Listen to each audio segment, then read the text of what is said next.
4 മണിക്കൂർ നീണ്ടുനിന്ന ആചാര അനുഷ്ഠാനത്തിന് ശേഷമാണ് രാംലല്ല വിഗ്രഹം ഇന്നലെ രാമക്ഷേത്രത്തിന്റെ ഗർഭഗൃഹത്തിൽ സ്ഥാപിച്ചത്. 51 ഇഞ്ച് ഉയരമുള്ള 5 വയസ്സുള്ള രാമന്റെ വിഗ്രഹമാണ് സ്ഥാപിച്ചത്. 1.5 ടൺ ഭാരമുള്ള വിഗ്രഹം ക്രെയിനുകൾ ഉൾപ്പെടെ ഉപയോഗിച്ചാണ് ഗർഭഗൃഹത്തിൽ എത്തിച്ചത്.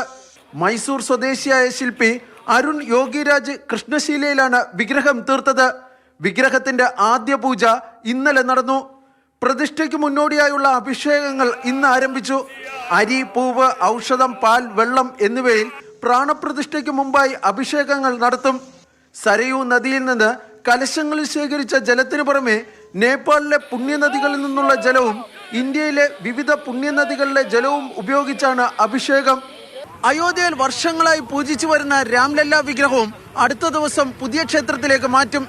ഇതിനുള്ള തയ്യാറെടുപ്പുകളും പൂർത്തിയായി.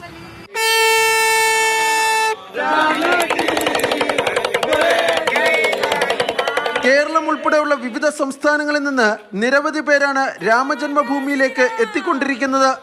വല്ലാത്തൊരു അനുഭവം തന്നെയാണ്. ഇങ്ങനത്തെ ഇത്രയും ഒരുപാട് കാലത്തെ പ്രയത്നങ്ങളും കാര്യങ്ങൾക്കും ശേഷം ഈ ഒരു ക്ഷേത്രം പൂർണ്ണതയിലേക്ക് എത്തുക എന്ന് പറഞ്ഞത്, ആ സമയത്ത് ഇവിടെ വന്ന് നിൽക്കാൻ കഴിഞ്ഞ് തന്നെ വളരെ ഒരു പുണ്യമായിട്ട് കരുതുകയാണ്.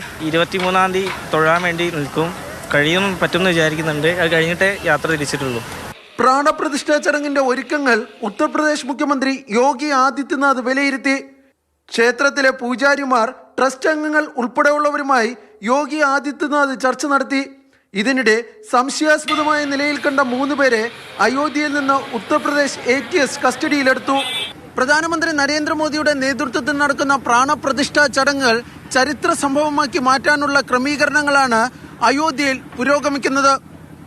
ഈ ചടങ്ങ് അയോധ്യ നഗരത്തിന്റെ വികസന കുതിപ്പിന് കൂടി ആക്കം കൂട്ടുമെന്നാണ് വിലയിരുത്തപ്പെടുന്നത്. അയോധ്യയിൽ നിന്നും ജഗദീഷ് വിഷ്ണുവിനൊപ്പം B. ബാലഗോപാൽ, മാതൃഭൂമി ന്യൂസ്.